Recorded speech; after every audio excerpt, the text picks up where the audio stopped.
Donc la société Wavely est une start-up créée en 2017. Concrètement, ce qu'on fait, c'est qu'on vient mêler deux technologies, une technologie, l'acoustique, donc les sons, et en même temps l'intelligence artificielle. Et l'objectif, c'est que l'intelligence artificielle permette d'extraire des informations du son environnant.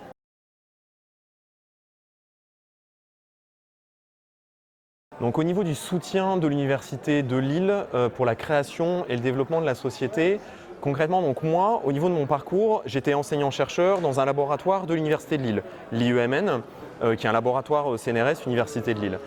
Et on a eu une convention d'hébergement, ce qui moi m'a permis en fait de sortir en tant qu'enseignant-chercheur et de continuer en fait à développer la société, créer la société, développer la société au sein du laboratoire de l'IEMN. Ça a été une aide énorme en fait parce que ça nous permettait de développer du coup notre solution avec les moyens ou en collaboration déjà de une avec des personnes de l'IEMN et en même temps avec le matériel on va dire du coup à l'IEMN.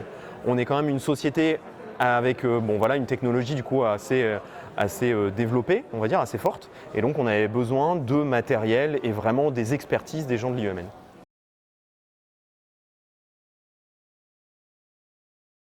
La société créée en 2017, on a fait une année d'abord du coup d'incubation. Alors, il faut voir par rapport à ce que je vous expliquais au début, donc effectivement, on a l'intelligence artificielle d'un côté et l'acoustique de l'autre côté. Et ça, on pouvait l'utiliser de différentes manières. En fait, ce qui a été un petit peu compliqué, c'est de développer en fait, le marché par rapport à ça. Donc on a eu une première idée, on a regardé plutôt les collectivités et effectivement, quels étaient les marchés associés du coup aux collectivités, ce qu'on appelle maintenant un peu la Smart City. Et finalement, rapidement, on s'est rendu compte que les premières demandes que l'on avait, c'était plutôt du monde industriel. Donc on a pivoté assez rapidement d'une demande Smart City avec des fonctionnalités spécifiques par rapport à cet environnement à des demandes plutôt du monde industriel avec d'autres fonctionnalités.